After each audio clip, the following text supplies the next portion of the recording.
السلام عليكم ورحمة الله وبركاته، طلبة أولى ثانوي عاملين إيه؟ يا رب تكونوا بخير. إن شاء الله النهاردة هنشتغل جرامر يونت 2. الجرامر بتاع يونت 2 مهم جدا جدا جدا، لازم نفهمه بشكل كويس. طيب، الجرامر بتاع يونت 2 عندنا بيتكلم عن إيه؟ طبعا جرامر يونت 2 بيتكلم عن necessity and lack of necessity. necessity and lack of necessity يعني الضرورة وعدم الضرورة. خلينا بس نفهمه كده مع بعض الأول، يعني إيه الضرورة ويعني إيه عدم ضرورة. أولا كلمة ضرورة يعني لما أجي أقول لك مثلا أنت لازم تذاكر بجد، أنت لازم تنام بدري. طب عدم ضرورة لما أقول لك أنت مش لازم تعمل كذا، مش لازم تعمل حاجة معينة. يبقى القصة كلها في إن إحنا هنا في الدرس ده عايزين نقول لازم ولا مش لازم، وهكذا. تمام؟ طيب، خلينا نمسكها كده واحدة واحدة كده مع بعض. كلمة necessity يعني ضرورة، و lack of يعني نقص. necessity يعني نقص الضرورة، يعني عدم الضرورة. lack of necessity يعني عدم الضرورة. طيب، الضرورة عندنا بنعبر عنها بحاجة اسمها must، وماست من الأفعال الناقصة اللي لازم يجي بعديها infinitive verb، فعل في المصدر. يبقى ماست لازم يجي بعديها فعل في المصدر لأن هي فعل ناقص. أي فعل ناقص لازم يجي بعديه infinitive، فعل في المصدر. طيب، طبعا كده كده الجملة هتبدأ عندك بالفاعل.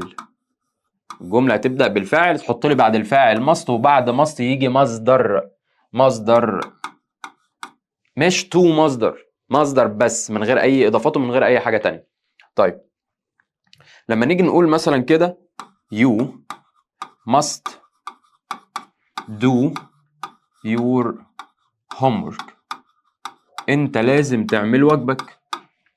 اولا هنا انا الزمتك بماست وجبت بعديها infinitive اهوت، فعل في المصدر، قلت you must do.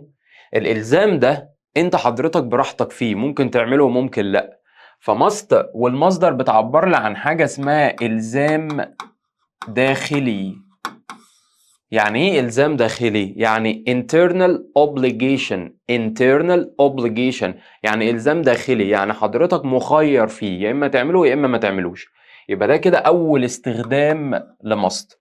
طيب، تاني استخدام لماست بستخدم ماست في ايه؟ قال لك ان انت بتستخدم ماست تاني حاجه في حاجه اسمها الجنرال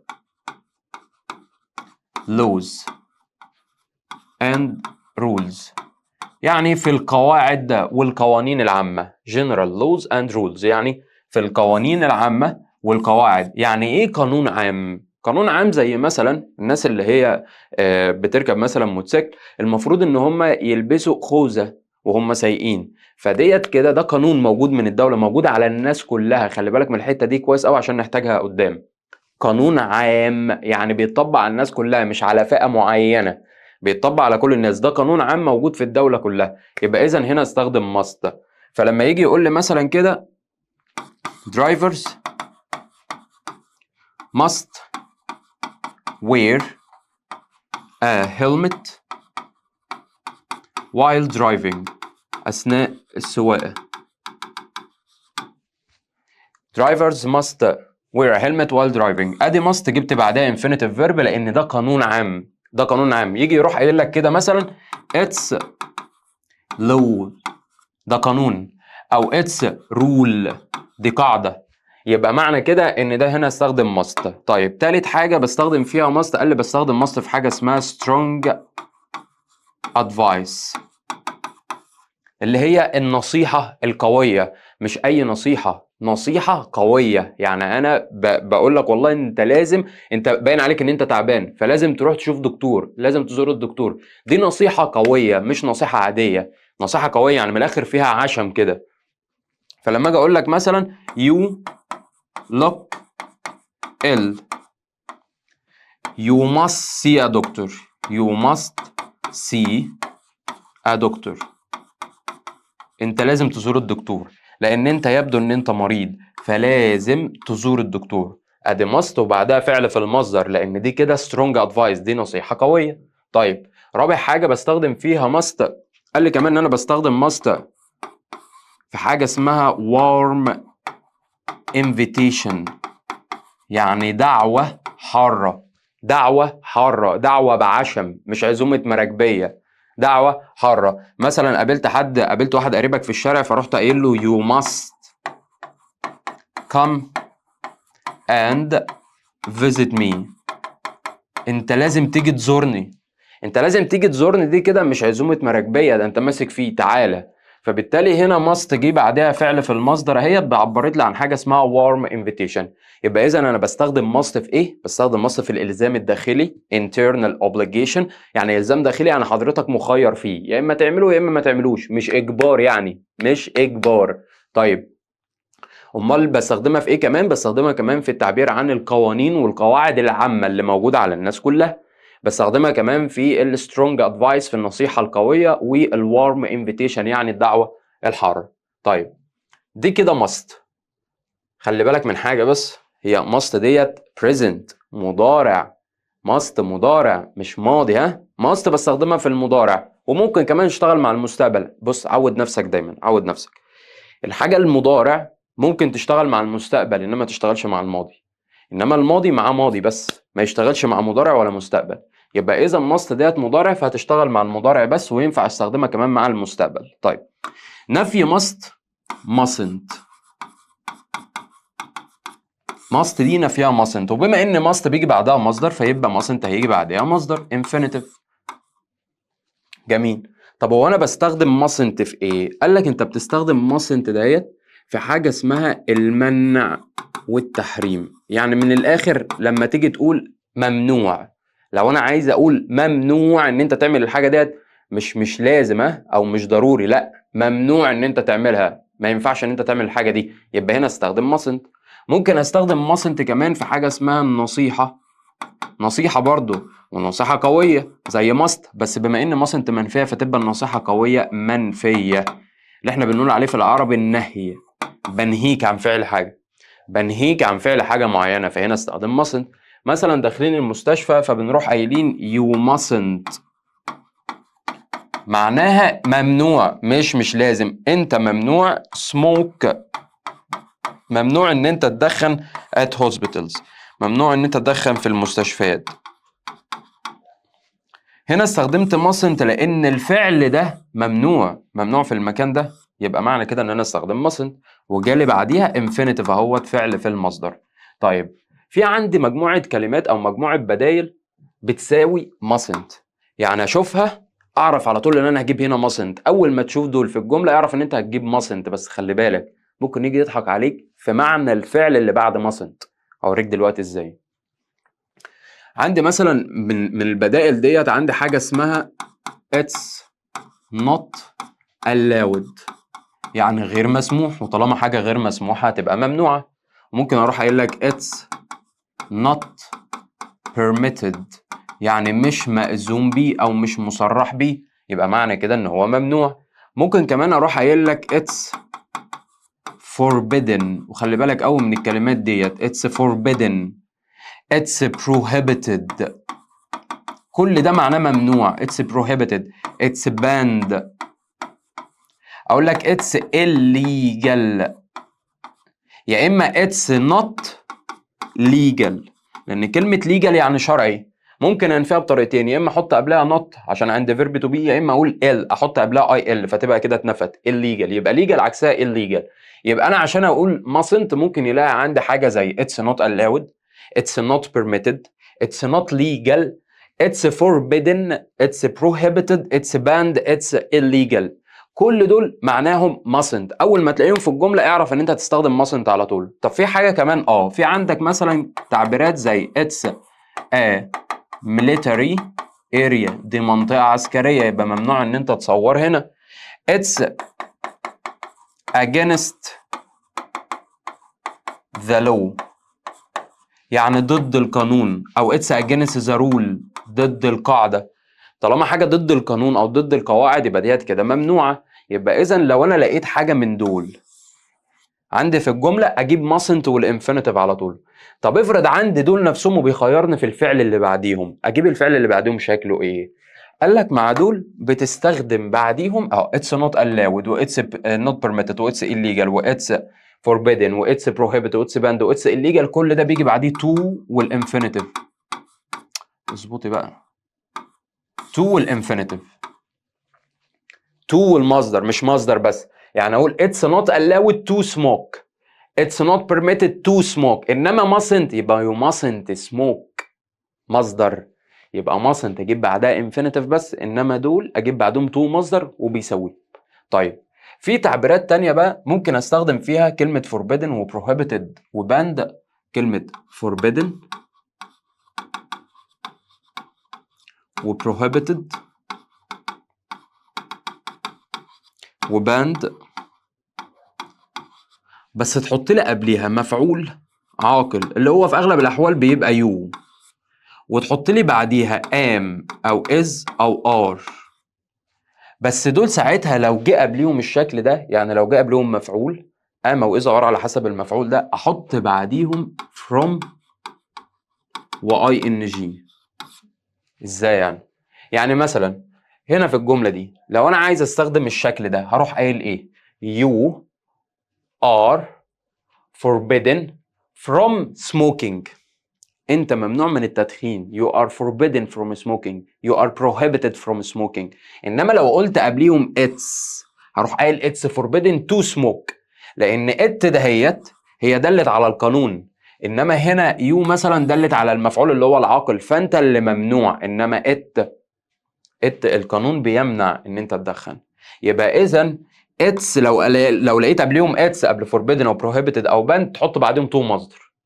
طب لقيت قبليهم مفعول عاقل وقبليه am او is او are تحط بعد forbidden او prohibited او banned تحط from و ing. جميل قوي. ده كده بالنسبه لي هو must و mustn't واستخدامات must و mustn't وبستخدمهم ازاي والليله فيهم ماشيه ازاي. طيب في بقى عندنا حاجه تانية اسمها have to. have to ديت هي كمان معناها لازم، بتعبر عن الالزام. have to معناها لازم بتعبر عن الالزام، وبيجي بعديها infinitive verb فعل في المصدر. جميل قوي. طيب قال لك بقى ان have to دهيت ممكن استخدمها في المضارع، لان انا ممكن اصرف have نفسها فاجيبها مضارع، وممكن اجيبها ماضي، وممكن اجيبها مستقبل. جميل. فلو انا عايزها في المضارع هجيب have نفسها هصرفها في المضارع. تصرفات have في المضارع ايه؟ have وايه؟ have وhas. يبقى انا في المضارع ممكن اقول have او has وكده كده بعديهم ايه؟ بعديهم to، وكده كده بعد have to او has to بحط بعديهم infinitive. طبعا بختار have مع الجمع وhas مع المفرد. جميل. طب في الماضي رجع have في الماضي فتبقى had، يبقى ممكن اروح قايل had to والمصدر. خلي بالك ده اول الزام يقابلنا في الماضي، يبقى الالزام في الماضي بستخدم فيه had to والمصدر.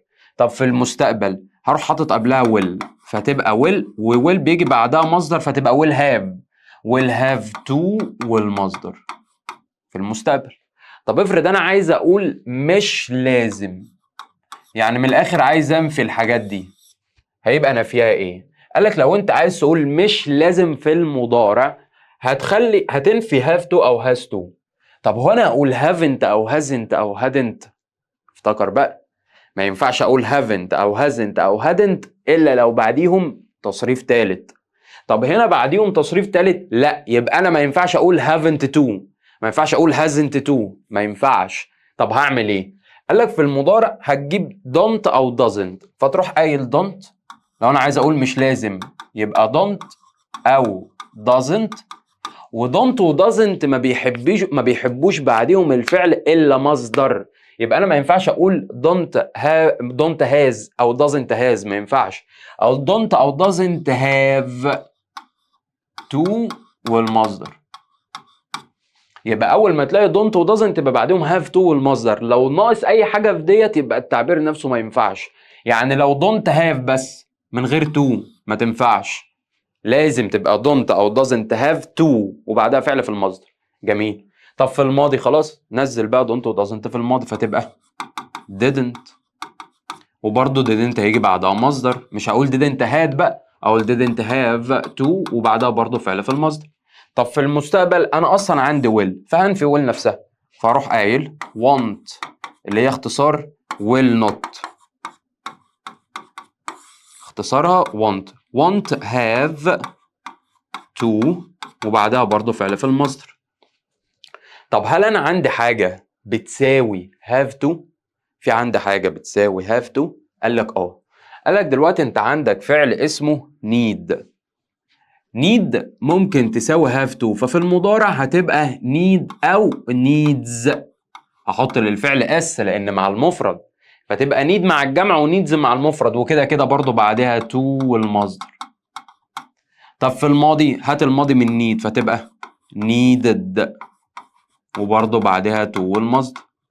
طب في المستقبل شيل have وحط need فتبقى will need to need to وبرضو بعدها فعل في المصدر. حلو قوي الكلام. طب عايز انفي need، نفس الموضوع اللي انت عملته في have يا باشا، شيل have وحط need. هشيل have هنا واحط need وانزل don't او doesn't اهو. يبقى don't او doesn't need وبرضه معاها to، ما ينفعش need من غير to، ساعتها مش هتكون بتعبر عن الزام. يبقى don't او doesn't need to وبعدها فعل في المصدر. طب في الماضي برضه شيل have وحط need، فهيبقى didn't need to زائد الفعل في المصدر. طب في المستقبل برضه شيل have وحط need فتبقى want need to. كده need تساوي have بالملي. في حتة صغيرة فرق ما بين need وهاف في النفي في المضارع. قال لك في النفي بتاع المضارع اللي هو لو انا عايز اقول مش لازم، ممكن تقول don't او doesn't have او need to والمصدر، جميل قوي. وممكن تنفي need نفسها فتروح قايل needn't، بس needn't يجي بعدها مصدر على طول مش to، من غير to. يبقى needn't ومصدر، انما لو قلت don't او doesn't need لازم تجيب بعدها to مصدر.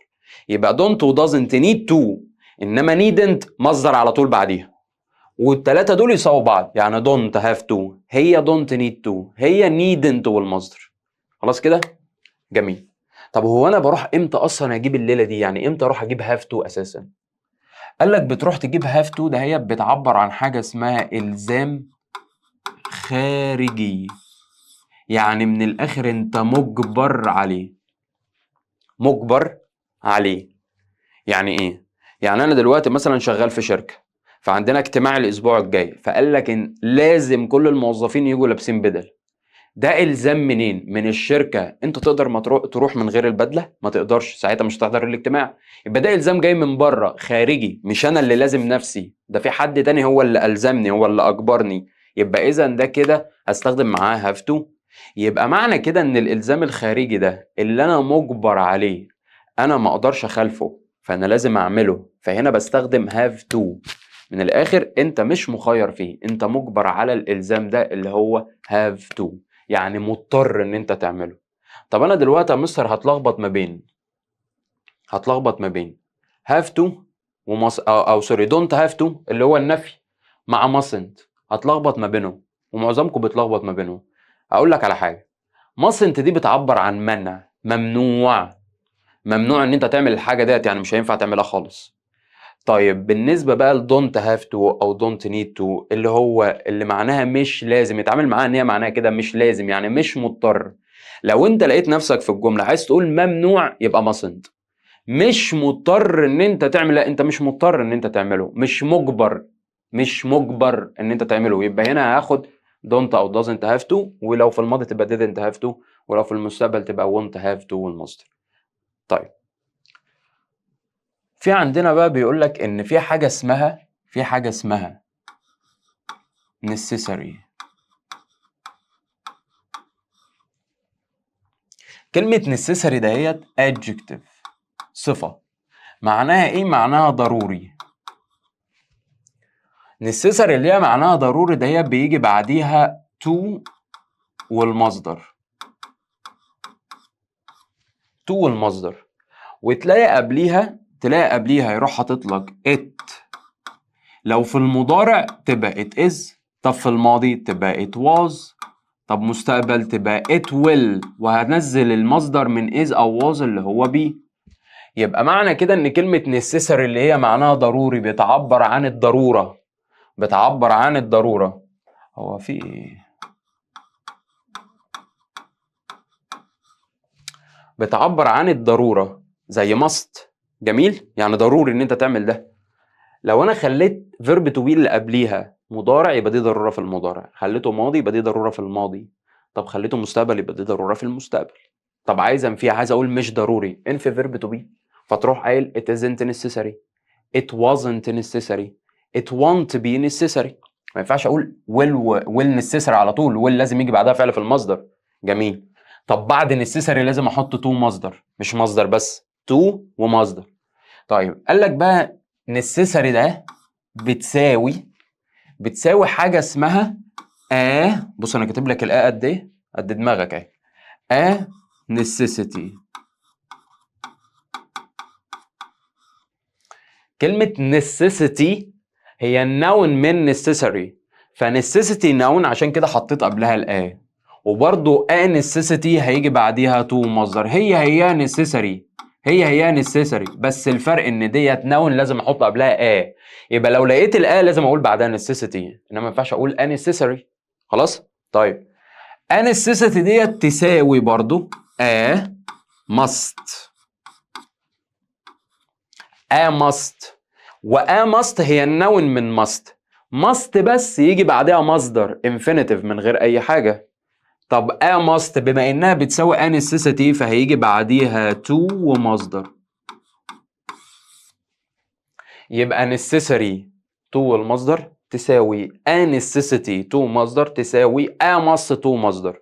ماشي كده؟ تساوي كلمه اسمها obligation، لان ده كله بيعبر عن حاجه اسمها obligation، يعني ضروره. obligation وبرضه هيجي بعدها to مصدر، كل ده بيساوي بعضه. طيب ممكن احط بعد necessary، يعني انا ممكن اقول necessary، احنا قلنا ما ينفعش اقول necessary بس في شرط صغير، لو عشان تقول necessary لازم تحط لي بعدها noun زي كلمة thing، فتروح قايل necessary thing. كل التعبيرات ديت تساوي بعضها، وكل ديت معناها ضرورة او ضرور يعني. يبقى it's necessary هي it's a necessity هي it's a must هي it's an obligation هي it's a necessary thing، وكل ده بيجي بعديه to المصدر، كل دول يجي بعدهم to مصدر. يبقى ركز، خلي بالك عندك a must و must بس مصدر، a must يبقى to مصدر. جميل قوي الكلام. طيب في بقى تعبيرين عندنا لازم نفرق ما بينهم كويس قوي، حاجة اسمها didn't have to، وحاجة اسمها needn't have وتصريف تالت. انما didn't have to كده كده يجي بعدها مصدر. ايه الفرق ما بين الاتنين؟ الفرق ما بين التعبيرين دول didn't have to مصدر و needn't have وتصريف تالت، من الواضح كده ان هما ماضي didn't ماضي، واي فعل ناقص لو حطيت بعديه have وتصريف تالت اصبح ماضي. يبقى didn't have to مصدر و needn't have وتصريف تالت مبدئيا دي تعبيرات في الماضي مش في المضارع ولا المستقبل. حلو. طب معناهم ايه؟ واضح كده ان الاتنين منفيين، يبقى من بالبلدي كده معناهم ما كانش لازم، ما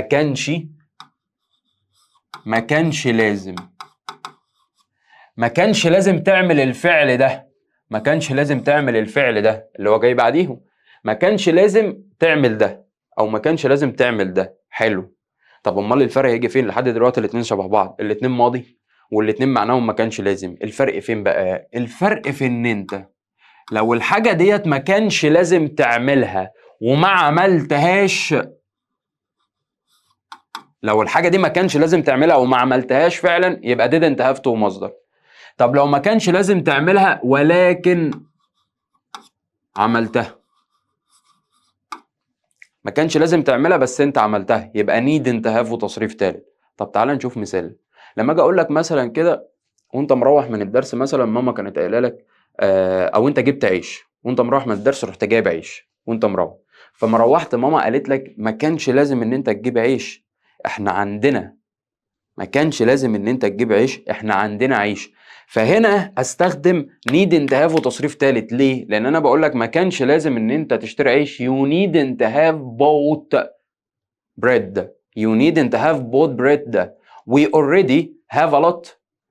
احنا بالفعل عندنا كتير، يبقى معنى كده ان انت ما كانش لازم تعمل الحاجه دي بس انت عملتها عشان كده استخدمت need انت have وتصريف تالت. طب لو ما كانش لازم وانت فعلا ما عملتهاش، لما اجي اقول لك مثلا yesterday was Friday. yesterday was Friday. امبارح كانت جمعه. we didn't have to go to school. احنا ما كانش لازم ان احنا نروح المدرسه، فعلا امبارح كانت جمعه فطبيعي اجازه، يبقى ما كانش لازم نروح المدرسه. we stayed او I stayed in bed all day. انا فضلت في السرير طول اليوم، يبقى معنى كده ان انا ما كانش لازم اروح المدرسه وفعلا ما روحتش. ايه اللي عرفني ان انا ما روحتش؟ ان انا فضلت في السرير طول اليوم. يبقى اذا didn't have to مصدر و needn't have تصريف ثالث، الاتنين معناهم ما كانش لازم. بس الفرق في ان انت لو عملت يبقى needn't have تصريف ثالث، ما عملتش يبقى didn't have to مصدر. جميل. في تعبيرين تانيين عندنا اسمهم should have، وطالما have يبقى بعدها الفعل تصريف ثالث، وممكن انفي should فاروح قايل shouldn't have وتصريف ثالث.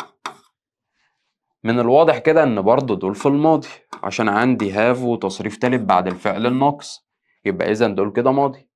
طيب should دي معناها المفروض، هنتكلم عنها دلوقتي. should معناها المفروض، يبقى should معناها كان المفروض. طب يبقى shouldn't، سوري هنا في shouldn't. طب يبقى shouldn't معناها ما كانش المفروض. اهو المعنى بتاعهم هو اللي موديني لكده. should معناها المفروض ومثبته، يبقى اقول كان المفروض. طب should معناها المفروض بس منفيه، يبقى اقول ما كانش المفروض. حلو. should have وتصريف ثالث معناها كان المفروض ان انت تنام بدري. بديهي كده انت فاهم ان انا نمت بدري ولا لا؟ لما اجي اقول لك كان المفروض تنام بدري امبارح، الطبيعي والبديهي من غير اصلا ما اكمل كلام انت فهمت ان انت ما نمتش بدري امبارح، او انا فاهم ان انت ما نمتش بدري امبارح. يبقى هنا استخدم should have وتصريف ثالث لان معناها كان المفروض تعمل حاجه ولكن ما عملتش. طب يبقى طبيعي ان انت ما كانش المفروض تفضل صاحي لحد متاخر، يبقى معنى كده ان انت فضلت صاحي لحد متاخر، يبقى ما كانش المفروض تعمل بس انت ايه؟ ايوه ولكن فعلت. يبقى should have وتصريف ثالث معناها كان المفروض تعمل الفعل ده بس انت ما عملتوش. انما shouldn't have وتصريف ثالث ما كانش المفروض تعمل الفعل ده بس انت عملته. بيعبروا عن حاجة اسمها regret، لان ده كده فيه ندم and blame، ندم ولوم. يبقى لو جه يسألك يقول لك هي should have وتصريف ثالث هنا، او الجملة دي كده بتعبر عن ايه لو فيها should have وتصريف ثالث او shouldn't have وتصريف ثالث؟ بتعبر عن regret and blame، بتعبر عن الندم واللوم، وفي اغلب الاحوال بتلاقي regret الندم لما بتلاقي عندك الفاعل I او we. ندم يبقى احنا اللي هنندم او انا اللي هندم، انما البليم انا هلوم حد. خلاص تمام. نيجي بعد كده لاخر جزئيه عندنا وهي should. مين should؟ should من الافعال الناقصه اللي لازم يجي بعدها فعل في المصدر. حلو. طب should ديت معناها ايه؟ معناها المفروض تعمل الحاجه ديت. طب بتعبر عن ايه؟ بتعبر عن النصيحه، نصيحه عاديه يعني انت تاخد بيها يا ما تاخدش بيها، انت حر فيها. حلو. طب نفي should ايه؟ نفي shouldn't. should نفيها shouldn't، وطبيعي هيجي بعدها فعل في المصدر. طب معناها ايه؟ هنفي المفروض فيبقى معناها ما كانش المفروض، او سوري مش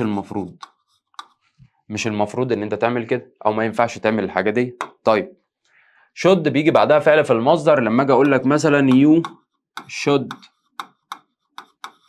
study hard، انت لازم تذاكر بجد. هنا انا بنصحك، انا نصحتك وانت براحتك. انا نصحتك بان انت you should study hard، يا بنصحك ان انت تعمل الحاجه ديت، يا تاخد بيها ما تاخدش بيها براحتك خالص. طيب اللي يهمني بقى ان should ديت ليها بدايل، يعني ليها حاجات بتساويها. ايه هي؟ قال لك عندك حاجه اسمها had better وعندك حاجة اسمها ought to. had better بيجي بعدها فعل في المصدر، مش هجيب بعدها to، ما ينفعش اقول had better to او الهاد better والفعل في المصدر على طول. طب ought لازم يبقى معاها to، وطبيعي هجيب بعدها فعل في المصدر. يبقى should بتساوي had better والفعل في المصدر، او ought to والفعل في المصدر. طب لو انا عايز انفي الناس ديت زي ما نفيت shouldn't هنا، لو انا عايز انفي had better ما ينفعش اقول hadn't بقى، ما احنا خلاص عرفنا المفروض تكون ثبتت. ما ينفعش اقول hadn't الا لو بعدها تصريف ثالث، ده تصريف ثالث لا، يبقى ما ينفعش اقول hadn't. فهنفي had better فاروح قايل had better، انفي الفعل اللي في المصدر نفسه فاروح قايل had better not والفعل في المصدر. يبقى نفي had better not. طب نفي ought to، قال لك نفي ought to oughtn't، هتنفي ought نفسها فتبقى oughtn't to وبعدها برضو فعل في المصدر. oughtn't to والفعل في المصدر. طيب في تعبيرات تانية يا مستر بتساوي should غير دول؟ دول اهم حاجة عندي بالنسبة لي. في تعبيرات تانية قال لك عندك حاجة اسمها لما اجي اقول لك انا بنصحك فاروح قايل لك I advise you، و I advise you بيجي بعديها to والفعل في المصدر. كمان ممكن اروح قايل لك it's advisable، يعني من المنصوح بيه it's advisable وبرضه هيجي بعدها to مصدر. وممكن اشيل advisable واروح قايل desirable، يعني شيء مرغوب فيه. يبقى انا ممكن اقول I advise you to المصدر، it's advisable to مصدر، او it's desirable to مصدر. وممكن اروح قايل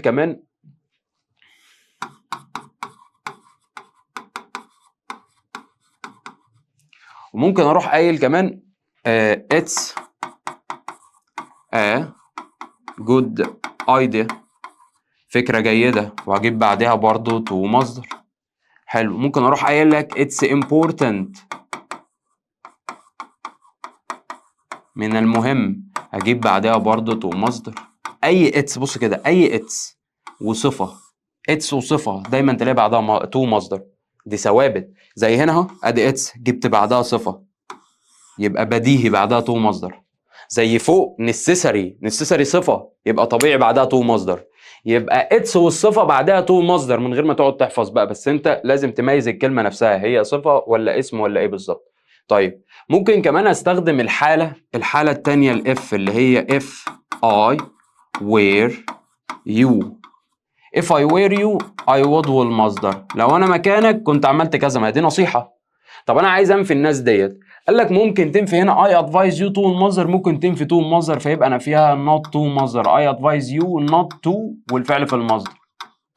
يبقى I advise you not to والمصدر بتساوي shouldn't، تشيلها وتحط shouldn't مكانها. it's advisable to مصدر، انفي to مصدر برضه فتبقى not to مصدر. وممكن انفي advisable نفسها فاروح قايل in، احط قبلها in تبقى inadvisable، inadvisable. وممكن انفي desirable اقول undesirable، on قبلها on، خلاص بريفكس اهو. وممكن اجي ينفي هنا it's a good idea، يبقى it's a good idea not to مصدر، نفيت to مصدر خلاص، انا هنفي to مصدر نفسها. طب هنا if I were you I would والمصدر، هنفي المصدر فاروح قايل if I were you I wouldn't، I would not والفعل في المصدر بعديه. ماشي كده؟ ده بالنسبه لنا كده الجزئيه بتاعه الضروره والالزام وشد والنصيحه وكل حاجه. خلينا ندخل على جزئيه الحل عشان نثبت الكلام ده، لان انا بالنسبه لي اهم حاجه الحل. ممكن تشوف ان انا مثلا ما حطيتش امثله او الكلام ده عشان انا محتاج ده في الحل، هدخل اطبق على ده في الحل على طول. فانا محتاج منك ان انت قبل ما تشوف الجزئيه بتاعه الحل ديت، محتاج من حضرتك ان انت تقعد كده مع نفسك تتفرج على الفيديو بتاع الشرح ده كويس، تمام، وتبدا ان انت تذاكر الاول وتحفظ الكلام ده وتذاكره وتفهمه كويس وتشغل دماغك فيه. وبعد كده تدخل على البي دي اف بتاع الملزمه بتاعه الشرح بتاعه الحل. وبعد ما تحل الملزمه بتاعه الحل ابدا شوف فيديو الحل عشان تشوف انت اخطائك فين وقعت في ايه عشان تصلحه، يبقى انت كده اتعلمت بشكل كويس. ماشي، يلا بينا. اول سؤال عندنا هنا بيقول You a smoke here. It's against the rule. شكرا. It's against the rule يا باشا، يبقى mustn't. انت فين mustn't اهي. بص اهو. من غير ولا دخلت في ترجمة الجملة ولا عملت حاجة. It's against the rule ضد القواعد، يبقى ده كده mustn't منع. students ايه wear uniform at school. الطلبة لازم ولا مش لازم يلبسوا uniforms at school؟ لازم يلبسوا uniforms. يبقى معنى كده ان انا عايز اقول اثبات، يبقى النفي ده مش معايا، النفي ده مش معايا لان انا عايز اقول لازم، فيبقى ده اثبات. طب لو عايز اقول مش لازم يبقى نفي. بالراحة بقى واحدة واحدة عشان نشوف طريقة الحل بتاعتي. يبقى اروح قايل students must ولا should؟ دي مش نصيحة عادية حضرتك عشان اقول should، ده هنا بتكلم عن الزام يبقى must. You eat take an umbrella it might rain. ممكن تمطر.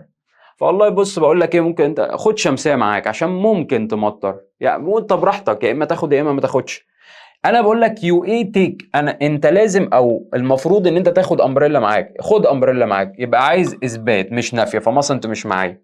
ثانيا يو ديت جمع فما تاخدش فعل فيه اس، يبقى نيدز مش هتنفع. هاف تو ولا شود؟ اولا ما ينفعش هاف تو هنا، ليه؟ لان ده مش اجبار، انا مش بجبرك ان انت تاخد شمسيه، انا بنصحك وانت حضرتك براحتك، يا اما تاخدها يا اما ما تاخدهاش، فتبقى الاجابه شود. You eat fast food every day it's unhealthy. ده شيء مش صحي، فانا بنصحك ان انت ما تاكلش اكل اللي هو الاكل السريع كل يوم، يبقى you shouldn't لان ديت نصيحه منفيه. children a play near busy roads. الاطفال ايه ان هم يلعبوا قريب من الطرق المزدحمه، يبقى الاطفال ما ينفعش ان هم يلعبوا، دي فيها نهي بنهيهم عن فعل الحاجه ديت، يبقى mustn't. he get more sleep he looks tired. هو ايه نوم كتير، هو يبدو ان هو مرهق، يبدو ان هو مرهق، يبقى هو اكيد او المفروض ان هو ياخد او ينام اكتر، لانه يبدو ان هو مرهق، المفروض ان هو ينام اكتر، فيبقى انا عايز اثبات مش نفي، فما اصلا انت ما تنفعش وشود انت ما تنفعش، ولا ينفع اقول هي ويل جيت لان هو مش لسه هاي، لا، يبقى you must او he must get more sleep he looks tired. you be late for the interview it's important. من المهم، يبقى انت المفروض ولا مش المفروض ان انت تكون متأخر على الاجتماع؟ مش المفروض او ممنوع، يبقى انا عايز نفي مش اثبات، فدي اثبات مش هتنفع، النفي عندي هنا mustn't، يبقى you mustn't be late. you ignore your homework. انت تتجاهل واجبك، انت ما ينفعش ان انت تتجاهل واجبك. اولا هنا يو جمع فما ينفعش اقول معاها doesn't، وانا عايز نفي يبقى you shouldn't. citizens المواطنين respect the national laws. القوانين القومية او القوانين الوطنية، يبقى ده كده فيها الزام قوانين، يبقى انا مع must. stay late at work. انت احنا stay late at work the manager orders us. المدير هو اللي امرنا، المدير امرنا، يبقى احنا معنى كده ان الالزام والاجبار جاي من المدير من بره، يبقى انا مجبر ان انا اعمله، يبقى we have to. you vote in elections if you want your voice to be heard. لو انت عايز صوتك يتسمع انت المفروض ان انت تصوت في الانتخابات، فانا عايز اثبات يبقى must. students treat their teachers and classmates politely. الطلبة المفروض ولا مش المفروض ان هم يعاملوا المدرسين بتوعهم بشكل مؤدب؟ المفروض، يبقى اثبات يبقى must، الباقي ده كله منفي ما ينفعش. you wear a helmet when riding a motorbike it's the law. اول ما قال لك it's the law يا باشا يبقى انت مع must. people not recycle to protect the environment. الناس المفروض ولا مش المفروض ان هم يعيدوا التدوير؟ المفروض، يبقى people هنا هستخدم معاها should. طب ليه ما اقولش has to؟ people جمع ما ينفعش معاها فعل مفرد. you eat so much sugar it's not healthy.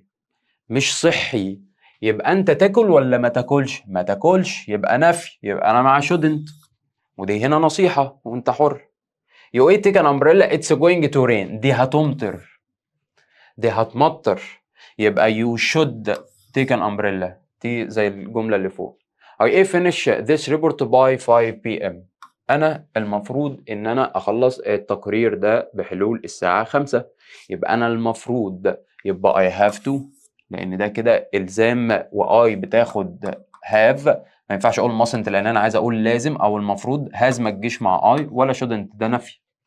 Which of the following sentences is structurally correct؟ أنا واحدة في دول structurally صح، يعني التركيبة اللغوية بتاعتها صح، الجرامر بتاعها. تعال نشوف. You must to study. شكرا أنا مش هكمل، must ما يجيش بعدها تو مصدر، يبقى دي غلط ببساطة. You must be study verb to be ما يجيش بعديه مصدر، يبقى دي غلط ما تنفعش. امال امتى اقول must be؟ لو جبت بعدها تصريف ثالث وساعتها هتبقى المجهول بتاع must والمصدر. must ومصدر مجهولها must be وتصريف ثالث. have to مصدر مجهولها have to be وتصريف ثالث. طيب يبقى هنا دي ما تنفعش. You must study if you want to succeed.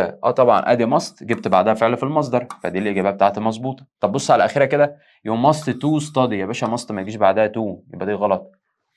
Which of the following sentences is structurally correct؟ انا واحده في دول صح. You should to drink، والله ما هكمل، ادي should جاي بعدها to، should ما يجيش بعدها to خالص. You should drink، should ما يجيش بعدها تصريف ثالث، ده تصريف ثالث، المفروض اقول you should drink. You should drank بالايه دي تصريف تاني، يبقى دي كده مش هتنفع برضه، فتبقى الاجابه دي you should drink more water. You smoke in a petrol station، 100% ده ممنوع ان انت تدخن في البنزينه، ممنوع، يبقى mustn't. ما تقوليش بقى don't have to، مش هاجي اقول لك انت مش مضطر، يعني حضرتك والله انت مش مضطر ان انت تعمل الحاجه ديت، لا طبعا you mustn't، ممنوع ان انت تدخن في البنزين. You sleep in the same bedding without cleaning it for many days. انت مش محتاج ان انت تنام، او مش المفروض ان انت تنام في نفس الملاية كل يوم من غير ما تنظفها لايام كتيرة. يبقى كده انا عايز نفي، فمست لا وشود لا. طب اقول needn't to، needn't مصدر من غير to، يبقى دي كده مش هتنفع، فتبقى الاجابة mustn't، لان انا هنا بنهيك، ودي نصيحة قوية منفية، بنهيك عن ان انت تنام كل يوم على نفس الملاية من غير ما تغيرها. لا اله الا الله. You use your cell phone during your drive. It's banned. ممنوع. It's banned يا باشا، يبقى mustn't على طول. Drivers السواقين stop their cars when the traffic lights are red. لما إشارات المرور تبقى حمراء فلازم يوقفوا عربياتهم، لازم، يبقى must. الباقي ده كله منفي، أنا عايز أقول لازم. Drivers exceed إن هم يجتازوا speed limit السرعة المحددة while driving أثناء السواقة. ممنوع ان هم يجتازوا السرعة المحددة، يبقى بالتالي drivers mustn't exceed. When you come to our town again، لما تيجي المدينة عندنا تاني انت لازم تيجي وتشوفنا، ديت دعوة حارة warm invitation، يبقى must.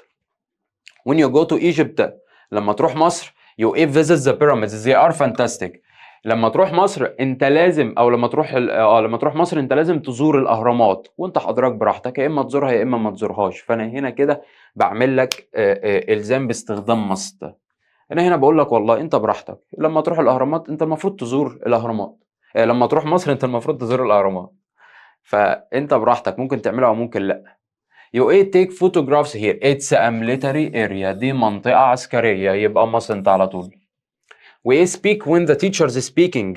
It's not، المفروض اروح قال it's not allowed، يعني ده شيء مش مسموح بيه، يبقى انا مع mustn't. We respect and obey the law to live peacefully.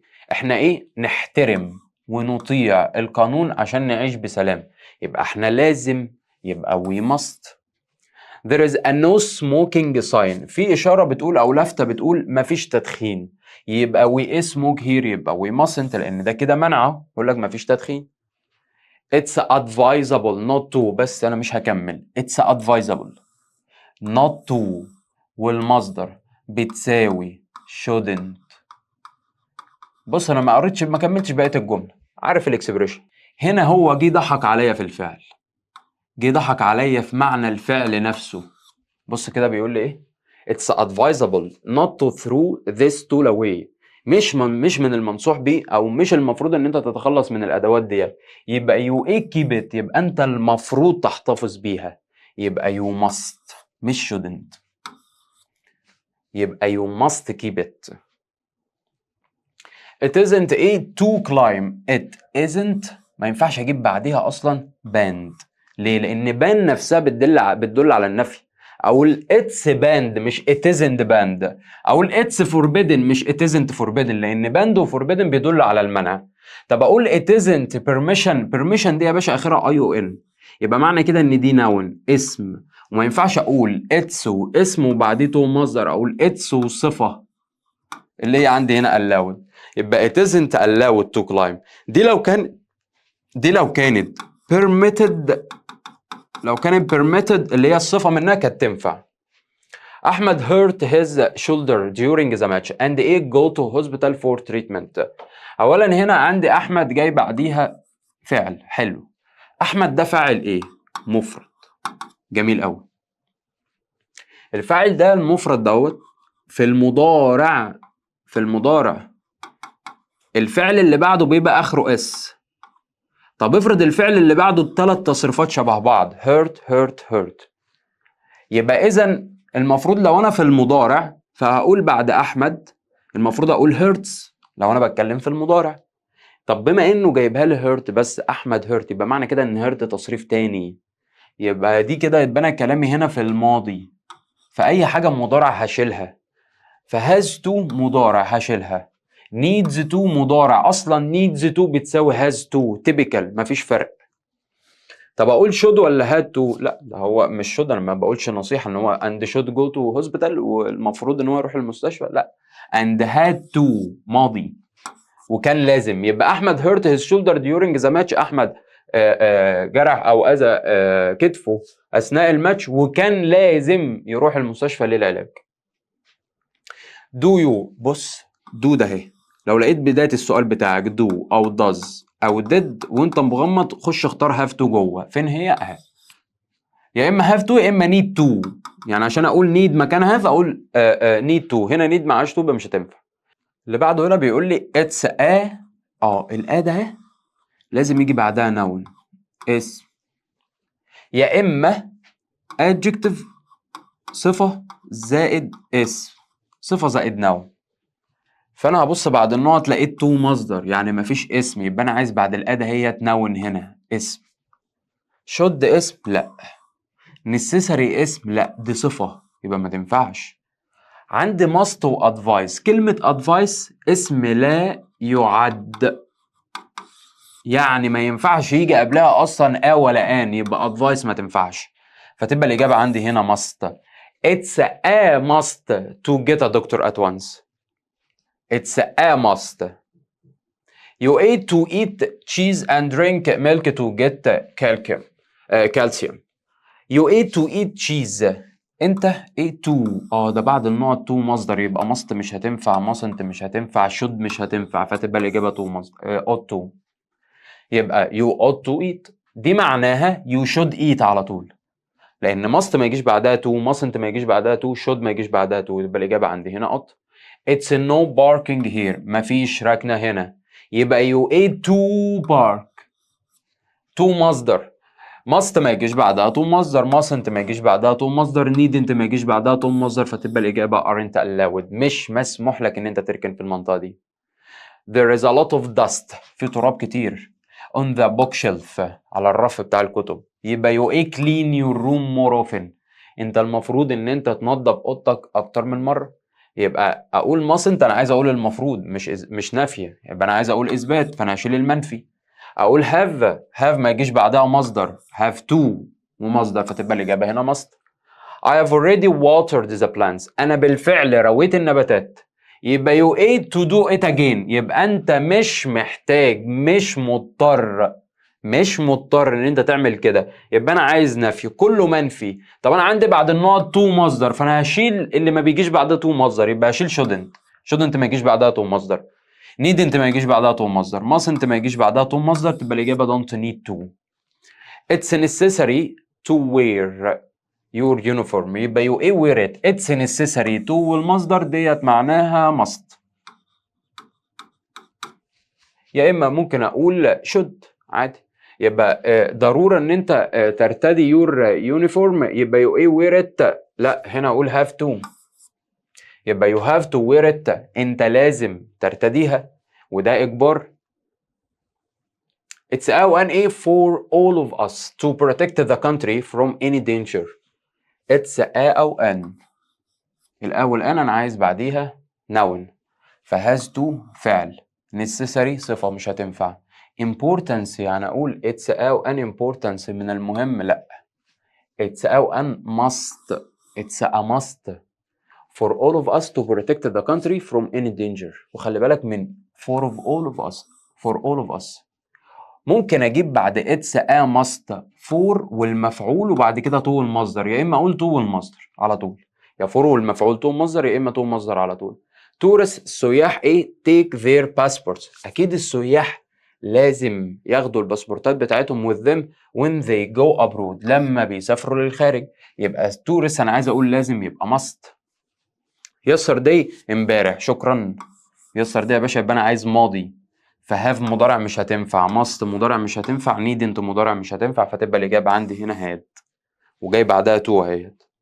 our boss مدير بتاعنا is so serious، المدير بتاعنا جد جدا. so we all be in office at 7:30، احنا لازم نكون موجودين في المكتب الساعة 7:30، لازم، لأن المدير جاد يبقى ده إلزام من بره فتبقى have to. is it أو أن إيه to take this medicine. is it اتفقنا بقى إن أو أن يبقى أنا عايز بعدها اسم اللي هو هيكون عندي هنا must. is it a must، وممكن أقول is it a necessity. drivers السواقين wear a seat belt while driving into the city، السواقين المفروض يلبسوا أحزمة الأمان وهم بيسوقوا في المدينة. يبقى drivers أكيد مش must have، have ما يجيش بعدها مصدر أصلا، need ما يجيش بعدها مصدر، عايزة to. might ما تنفعش هنا لأنها ما بتدلش على احتمالية فتبقى الإجابة هنا have to. he get up early because it was a holiday، لأن كانت أجازة امبارح، كانت أجازة امبارح. so لذلك he slept till late، هو فضل نام لحد متأخر، كان أجازة يبقى ما كانش لازم يصحى. طب هو صحي ولا ما صحيش؟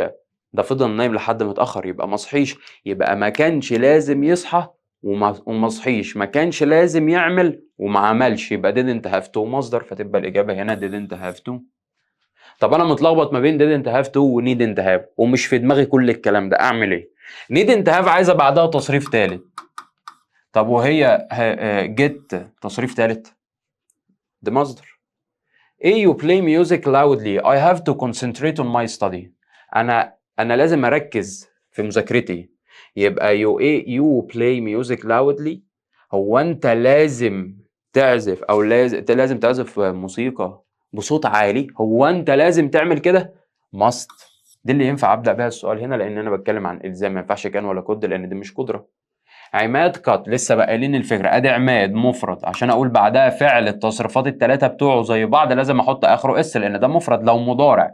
طب مش جاي اخره اس يبقى ده ماضي، فبما ان دي ماضي فانا هشيل needs واشيل has واشيل should فتبقى الاجابة had to.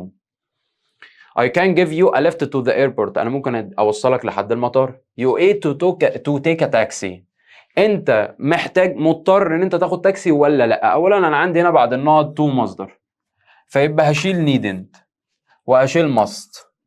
don't need ولا have، هو انت لازم تاخد تاكسي ولا مش مضطر؟ مش مضطر ان انت تاخد تاكسي لان انا ممكن اوصلك، يبقى don't need to.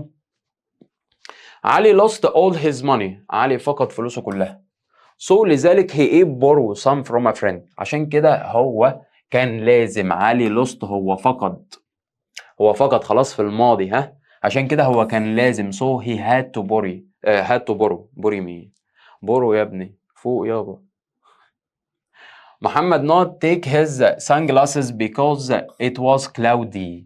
it was cloudy بيتكلم في الماضي، يبقى معنى كده ان انا هشيل must هشيل needn't، انا عندي had to و didn't have عايزه to. طب هل انا بعد النقط اصلا في to؟ لا ده في مصدر على طول يبقى انا مع had to.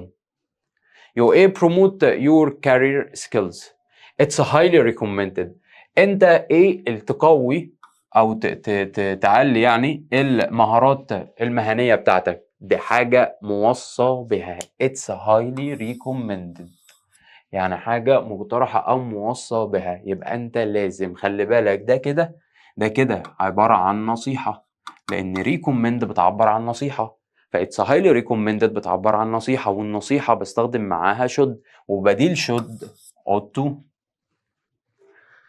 They all be careful to avoid danger on the working site last time آخر مرة. They all هم كلهم كان المفروض إن هم يكونوا حذرين أو يتجنبوا، المفروض إن هم يكونوا حذرين to avoid danger إن يتجنبوا الخطر في الموقع بتاع العمل آخر مرة، كان المفروض يبقى بيتكلم في الماضي فبالتالي have to مش هتنفع وشد مش هتنفع، needed عايزة to يبقى مش هتنفع فتبقى الإجابة هنا had to. it is necessary to check out before 12 p.m. so I had to leave on time. أنا كان لازم أمشي في الوقت المحدد. يبقى بالتالي هنا أنا بتكلم في الماضي، يبقى is مش هتنفع و will be مش هتنفع، يا was يا wasn't. كان المفروض إن أنا أعمل الفعل دهوت ولا لأ؟ كان المفروض إن أنا أعمل التشيك أوت قبل الساعة 12؟ لأ، ما كانش المفروض. بيقول لك I had to leave on time. أنا كان لازم أمشي في الوقت المحدد. لذلك أنا كان لازم أمشي في الوقت المحدد، فأنا ما كانش المفروض إن أنا أعمل التشيك أوت قبل الساعة 12. عشان كده أنا كان لازم أمشي في الوقت المحدد. Not drive a car without holding a driving license. It's against the law. It's against the law. أولا في هنا ماشي، بداية الجملة عندي هنا. طيب بداية الجملة أنا عايز أقول it's against the law، فممنوع إن أنت تعمل كده. طب أنا ما عنديش فاعل هنا وعايز أقول ممنوع، أعمل إيه؟ بتجيب حاجة من اتنين، لأن ده كده أمر منفي، يا إما don't ومصدر يا إما never ومصدر. مين اللي موجود عندي هنا؟ موجود never. Never drive a car without holding a driving license. It's against the law. لو عندي بقى فاعل اللي هو زي you، كنت هروح قايل you mustn't drive. فكرة مهمة أوي، خلي بالك منها. I think you sleep early and get up early to be healthy. I only advise you. أنا بس بنصحك. يبقى أنا مع had better. طب ليه مش ought عايزة to وأنا عندي بعد النقط مصدر، يبقى had better على طول. We ran to the museum because it was already closed when we got there. كان اتقفل لما وصلنا، يبقى احنا ما كانش لازم نجري للمتحف لانه كان قفل بالفعل. لما احنا وصلنا كان قفل، فبالتالي احنا ما كانش لازم نجري. طب احنا جرينا؟ ايوه، لان احنا وصلنا. يبقى بالتالي هنا انا بتكلم عن حاجه جاي لي بعديها تصريف ثالث اللي هي needn't have run. we needn't have run to the museum because it was already. تاني حاجه انت عندك was ماضي، فdoesn't مش هتنفع ولا don't تنفع. يبقى needn't have تصريف ثالث. she ايه؟ do this work today because she can do it tomorrow. ممكن تعمله بكره، يبقى هي مش مضطره ان هي تعمله دلوقتي، فبالتالي mustn't مش هتنفع لان ده في منع. انا عايز اقول مش مضطره. كلمه مش مضطره او مش مضطره اللي هي don't و doesn't have to و need to والناس دي. فبالتالي ينفع اقول she doesn't وينفع اقول she needn't. وركز كده هتلاقي بعدها مصدر بس، doesn't have to كامله وبعدها مصدر، وneedn't بعدها مصدر على طول. فتبقى الاجابه عندي هنا لا، المفروض بي وسي. بي وسي مش A وB. يبقى she doesn't have to do this work today و she needn't do this work today مش mustn't. طيب you must try some of this cake. انت لازم تجرب الكيكه دي كده عباره عن ايه؟ ده عباره عن warm invitation. انا بدعوك، انت لازم تجرب الكيكه دي. طب دوق حته بس كده، فدي اسمها دعوه warm invitation. I've got a cold. انا عندي برد. then you وابوستروف دي stay in bed. حلو. الابوستروف دي ده بتبقى اختصار لحاجه من اتنين، يا اما had يا اما would. طيب في حاجه اسمها had need to او would need to؟ مفيش. نفس الموضوع مع have to، لان have to هي need to، اللي ينطبق على دي ينطبق على دي. طب في حاجه اسمها had should او would should؟ لا، انما في حاجه اسمها had better اللي هي should. Your essay has some mistakes. المقال بتاعك فيه شويه اخطاء. it not again. المفروض يتراجع تاني. خلي بالك it ده هي عايده على مين؟ it عايده على المقال. يبقى معنى كده ان المقال ده هو اللي هيراجع، هو اللي ريفايز؟ لا، يبقى المقال ده هو مفعول، وطالما الجمله بدأ بالمفعول يبقى ديت مبني للمجهول. والمبني للمجهول انا بستخدم فيه فيرب تو بي وتصريف ثالث. انا عايز حاجه فيها فيرب تو بي وتصريف ثالث ايا كان شكل فيرب تو بي ده ايه. هنا should revise دي فيها فيرب تو بي وتصريف ثالث؟ لا. should have revised دي فيها فيرب تو بي وتصريف ثالث؟ لا. طيب should be revised فيها فيرب تو بي وتصريف ثالث؟ ايوه، ادي بي وبعدها تصريف ثالث، يبقى ديت مجهوله. shouldn't be revised ادي بي وتصريف ثالث، مجهوله مظبوط. الفرق في ان دي should ودي shouldn't، او دي should ودي shouldn't، يعني دي مثبته ودي منفيه. انا عايز اقول بقى المفروض الفعل ده يتعمل ولا لا؟ نفي ولا اثبات؟ المفروض يتراجع تاني لان هو مليان اخطاء، يبقى should be revised. why must schools rules not؟ ادي must في السؤال. must هيجي بعديها يا فاعل يا مفعول، وبعد كده فعل في المصدر. ماشي كده؟ لو ده فاعل فهجيب مصدر، طب لو ده مفعول فهجيب بي وتصريف تالت، لان ساعتها هتبقى باسيف مجهول.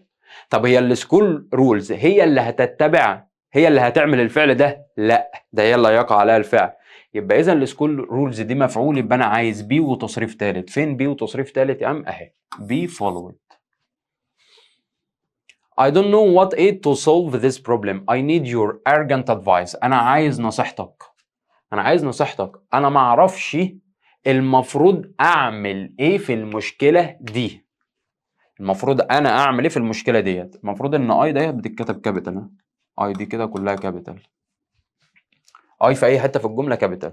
طيب لو انا بدات بشود او ديد، وهنا بادئ باي وهنا بادئ باي، حلو، ابدا بفاعل ولا ابدا بفعل؟ قال لك بص بقى، بما ان ده مش سؤال اصلا، انت هتبص على وات هتقول لي ما هي وات كلمه استفهام. لا يا فندم، وات هنا رابط مش كلمه استفهام. وات هنا رابط مش كلمه استفهام، اصلا ما عنديش علامه استفهام في الاخر، وحتى لو عندي علامه استفهام في الاخر فهتلاقي السؤال في الاول اساسا، انما هنا وات في النص، هنا رابط، يبقى بالتالي ما ينفعش اجيب بعدها فعل، انا عايز بعدها فاعل وفعل. حلو. needn't، بص بقى should to و needn't. I don't know what لا هي what I should، لان needn't ما يجيش بعدها to مصدر، فدي مش هتنفع. هتقولي طب ما I should to، لا دي غلطه، دي غلطه في الكتابه. I don't know، انا ما اعرفش what I should do. ايه ده عمي؟ ده ديت do مش to. I don't know what I should do to solve this problem. انا مش عارف اعمل ايه عشان احل المشكله ديت، انا عايز advice، انا عايز نصيحتك، انا مش عارف انا المفروض اعمل ايه. يبقى I don't know what I should do مش to. I advise my brother، انا بنصح اخويا not to stay up late، يبقى this means he is stay up late. I advise my brother not to والفعل ده، يبقى انا ايه نفس الفعل؟ يبقى I advise not to المصدر دي shouldn't. حلو، طب انا ما عنديش shouldn't، بس عندك اللهم صل على النبي would rather و should و ought not و had، لا هي المفروض ought not to. يبقى I advise my brother not to stay up late، يبقى this means he ought not to stay up late. The car A you are starting to lose control. العربية A انت بدأت ان انت تفقد التحكم، بدأت تفقد السيطرة عليها. يبقى العربية هي اللي ستوب، العربية هي اللي هتوقف، لا ده العربية هي اللي هيتم ايقافها، والمفروض يتم ايقافها. يبقى العربية دي مفعول، يبقى انا عايز حاجة فيها فيرب تو بي وتصريف تالت. دي فيها فيرب تو بي وتصريف تالت ايوه، ده فيها فيرب تو بي وتصريف تالت لا، دي فيها فيرب تو بي وتصريف تالت لا، دي فيها فيرب تو بي وتصريف تالت لا. يبقى الإجابة عندي هنا must be stopped. You a cut down that tree. It was so beautiful. دي كانت حلوة، كانت جميلة، فانت قطعتها ليه؟ ما كانش المفروض تقطعها. بيلومه فبيقول له انت ما كانش المفروض تقطع الشجرة دي كانت حلوة. يبقى انت ما كانش المفروض تقطعها بس انت ايوه قطعتها، لان هنا بيلومه بيقول له دي كانت جميلة جدا. يبقى انت ما كانش المفروض تقطع الشجرة دي بس انت قطعتها، ما كانش المفروض تعمل بس انت عملت، ما كانش المفروض تعمل بس انت عملت. يبقى shouldn't have وتصريف تالت. You shouldn't have got. اصلا انت عندك was دهيت ماضي خلاص، فmustn't مضارع مش ماضي. shouldn't والمصدر ما تبقاش ماضي، مضارع. don't مضارع فمش هتنفع، فتبقى الاجابه shouldn't have got. You ate to the factory yesterday. yesterday ماضي، فانا هشيل اي حاجه مش ماضي.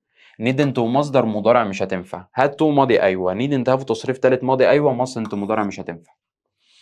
يبقى you ate to the factory yesterday as it was an official holiday. دي كانت اجازه رسميه، انت ما كانش المفروض تروح. انا اقف هنا had to ديت مثبته، انا عايز اقول ما كانش نفي، يبقى needn't have gone. وخلي بالك ان needn't have وتصريف تالت ده هي بتساوي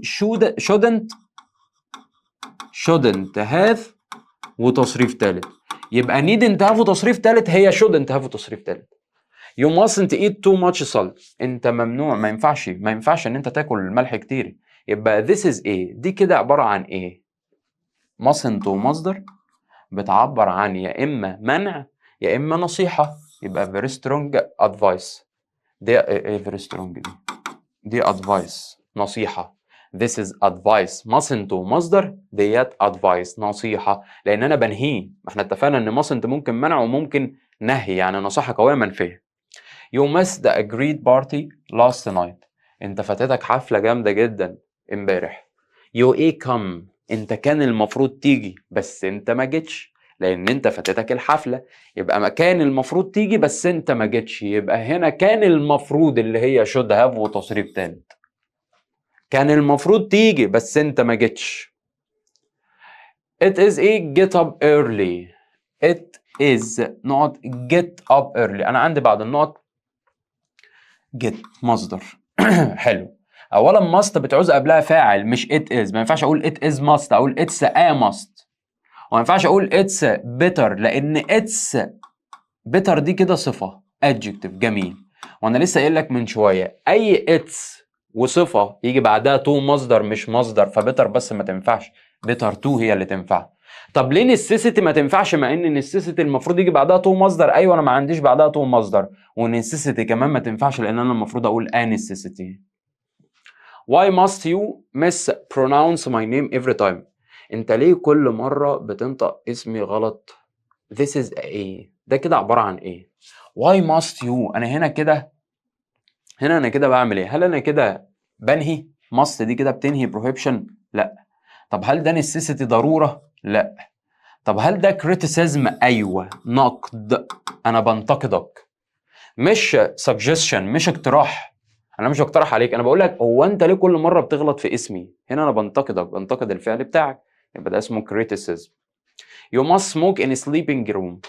You must smoke in sleeping room. You mustn't، المفروض هنا mustn't. You mustn't smoke in a sleeping room. انت ما ينفعش ان انت تدخن في اوضه النوم. يبقى this is a ده كده عباره عن ايه؟ ده كده عباره عن منع. هنا انا كده بمنعك. You mustn't smoke in a sleeping room. ما ينفعش ان انت تدخن هنا، ممنوع ان انت تدخن في اوضه النوم، يبقى it's prohibition. You needn't answer all the questions. needn't ومصدر، انت مش مضطر ان انت تعمل كده. answer 2 out of 6. needn't here expresses. كلمة needn't هنا بتعبر عن ايه؟ انا بقول لك دلوقتي you needn't answer، انت مش مضطر، يبقى مش ضروري اللي هي lack of necessity. اكيد ده مش منع. اولا هو مش necessity، مش ضرورة لان ده منفي، ولا impossibility لان ديت مش استحالة.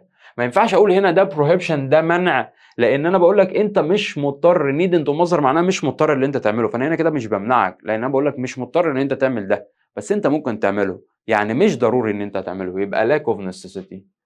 Why did he get up early؟ هو ليه صحي متأخر؟ سوري بدري. هو ليه صحي بدري؟ He got up so early he could have stayed in bed longer. هو كان ممكن يقعد في السرير وقت اطول، ممكن ينام وقت اطول.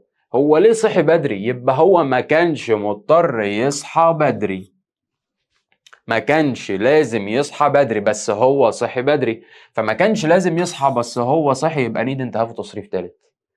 At my sports club، في النادي بتاعي everyone wear flat shoes. It's an important rule. دي قاعدة مهمة، دي قاعدة مهمة. أولا كلمة everyone طالما قاعدة فبيتكلم في القاعدة بتاعت ايه؟ خلي بالك القاعدة ده مش قاعدة عامة، ده بيتكلم على قاعدة في النادي، يبقى دي كده مش قاعدة عامة، يبقى أنا هنا مع have to، لأن ده كده إلزام خارجي في فئة معينة. بص عشان ما تتلخبطش في حتة الإلزام الخارجي والداخلي في القاعدة والقانون بالذات، في القواعد والقوانين بالذات، تمام؟ ركز معايا.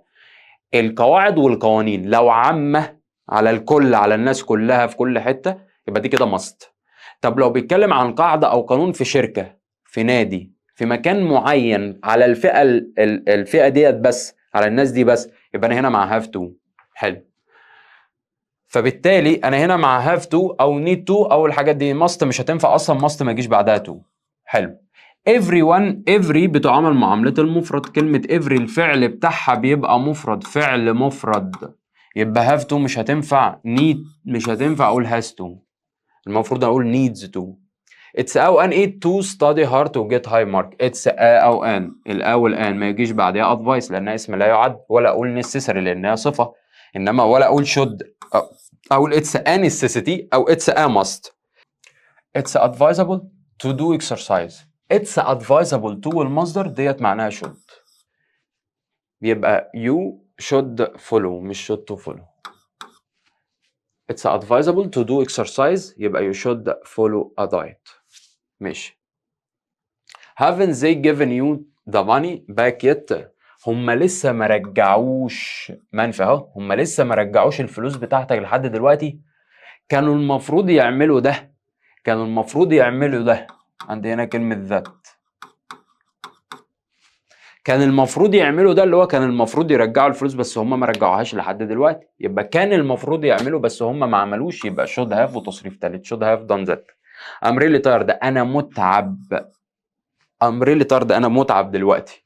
فراح ردد عليه وراح قايل له you ate to bed earlier last night. انت كان المفروض تذهب للنوم بدري امبارح بس انت ما ذهبتش للنوم، فبناء عليه انت تعبان. يبقى انت كان المفروض تعمل الحاجه دي بس انت ما عملتهاش، يبقى you should have gone. I'm often tired during the day. انا احيانا ببقى تعبان اثناء اليوم. راح ردد عليه وقال له you ate to bed earlier. بص انا ببقى مرهق وتعبان طول اليوم اثناء العمل كده. خلاص انت المفروض تنام بدري شويه. فهنا انا بنصحك نصيحه عاديه خالص يبقى should go you should go. انما هنا كان بيقول له you should have gone last night امبارح، يبقى هنا بيلومه. my advice to you نصيحتي ليك. my advice to you نصيحتي ليك ايه بقى؟ انك تعمل كذا او ما تعملش كذا. friends with those bad people. ان انت تكون صداقات مع الناس السيئين دول ولا لا؟ اكيد لا. يبقى مش مثبته، فis to make مش هتنفع، ولا is to be made لان ده مش نفي اصلا. اقول is not to make ولا is not to be made. اولا be وتصريف تالت مجهول. نصيحتي ليك ان انت اللي ما تعملش، يبقى انت الفاعل، يبقى not to make. I ate school yesterday as it was Friday. I stayed in bed all day. قلنا السؤال ده عليه من شويه. انا ما كانش المفروض ان انا اروح المدرسه امبارح لان كانت الجمعه. انا فضلت في السرير طول اليوم، يبقى انا ما كانش المفروض اعمل وانا فعلا ما عملتش لان انا فضلت في السرير طول اليوم، يبقى I didn't have to go. I traveled by train. انا سافرت بالقطر ولكن انا كنت اقدر اسافر بالعربيه because the train was too late. القطر كان متاخر. بيقول لك ان القطر كان متاخر، فانا سافرت بالعربيه ولا ما سافرتش بالعربيه. في الاول خالص هو بيقول لي ان انا سافرت خلاص. I traveled by train. انا سافرت بالقطر خلاص. حلو. ولكن انا كان المفروض اسافر بالعربيه. ليه؟ لان القطر كان متاخر جدا، فانا كان المفروض اسافر بالعربيه بس انا ما سافرتش بالعربيه، انا سافرت بالقطر خلاص. يبقى كان المفروض اعمل ده بس انا ما عملتوش، يبقى I should have traveled. It would be a to go on smoking. It would be a to go on smoking. انك تستمر في التدخين، يبقى اكيد هتبقى حاجه مش كويسه، يعني حاجه سلبيه. اولا advisable ده بينصح، يعني بينصح بحاجه ايجابيه. better ده ايجابي، sensible ايجابي، فتبقى الاجابه insensible. وكلمه insensible يعني غير عقلاني او غير حكيم، يعني حاجه مش حكيمه. it's illegal to break the law. اول ما هتشوف it's illegal to مصدر هتجري تاخد mustn't. بس بص على الفعل الاول قبل ما تجري تاخد mustn't. تبص على الفعل اللي جاي بعد mustn't. ها it's illegal to break the law. مش قانون ان انت تكسر القانون. يبقى كلنا ايه obey it. obey يعني يطيع، يبقى احنا كلنا المفروض نطيعه، يبقى we all must obey it. خلي بالك عشان هيجي يضحك عليك في كده. طيب نخش بعد كده على جزئية الري رايت. بيقول لي هنا it isn't allowed to use your mobile in the exam. عايز استخدم mustn't. احنا عارفين ان it isn't allowed to المصدر دي على بعضها بتساوي you mustn't واحط بعدها الفعل على طول في المصدر اللي بعد to، يبقى you mustn't use واكمل بقية الجملة. طب جبت you منين؟ جبت الفعل اللي هو you منين؟ بقول لك it's not allowed. it isn't allowed to use. مش مسموح ان انت تستخدم، هي من لفظها مفهومة.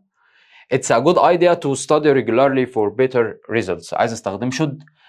it's a good idea to والمصدر بتساوي you should والمصدر. خلاص هشيل ديت واحط دي، يبقى you should study واكمل بقية الجملة بتاعتي. drivers are required to stop at red light. عايز استخدم have to. السواقين مطالبين بان هم يتوقفوا في الاشاره الحمراء. have to يبقى اروح قايل ان الدرايفرز دول have to اللي هي معناها لازم، يبقى drivers have to stop at red light. It's advisable for students to revise their lessons every weekend. عايز استخدم should. It's advisable for ومفعول وبعد كده to مصدر. جميل. It's advisable to والمصدر ديت على بعضها بتساوي should والمصدر اللي هو revise. حلو. طب فين بقيه الجمله بقى اللي باقيه اللي بعد الفعل في المصدر؟ طب فين الفاعل؟ الفاعل اللي هو هتلاقيه بعد for، فتاخد اللي بعد for ده تبدا بيه اللي هو students. يبقى students should revise their lessons every weekend. You are obliged to. You are obliged to والفعل في المصدر بتساوي must. يبقى هروح قايل you must واحط الفعل على طول في المصدر يبقى you must respect. وبقية الجملة It's recommended for teachers. It's recommended for ومفعول to ومصدر وعايز نستخدم هنا should، يبقى should بتساوي it's recommended. هبدأ بالمفعول اللي هو بعد for يبقى teachers should مدرسين should use technology in the classroom. It isn't necessary for Yara to clean her room. عايز استخدم doesn't have. حلو. It isn't necessary for ومفعول وجاي اللي بعدها to مصدر يبقى اخد المفعول ابدا بيه اللي هي يارا واحط doesn't have to لان doesn't have to بتساوي it isn't necessary يبقى يارا doesn't have to واحط الفعل اللي هو clean. It's essential to wear a helmet to wear a helmet متكررة. It's essential to wear a helmet when riding a motorbike. هو هنا عايزك تستخدم should. هنا it's essential يعني ضروري، يعني necessary هي اكنها necessary، ف it's essential هحط الفاعل اللي هو you لان انا بكلمك انت. it's essential يبقى you should واحط بعدها فعل في المصدر اللي هو wear يبقى you should wear a helmet when driving a motorbike. تكملة الجملة عندي. طيب دي كده كانت الأسئلة اللي موجودة عندنا. أتمنى إن هي تكون لمت لكم الدنيا وتكون الدنيا واضحة معاكم كده، ولو في أي حد في حاجة واقفة معايا أو مش فاهمها يتواصل معايا وأنا عناية الاتنين لكم تحت أمركم في أي وقت. أشوفكم المرة اللي جاية إن شاء الله على خير. سلام. أشطر أب تعليمك بقى أشطر.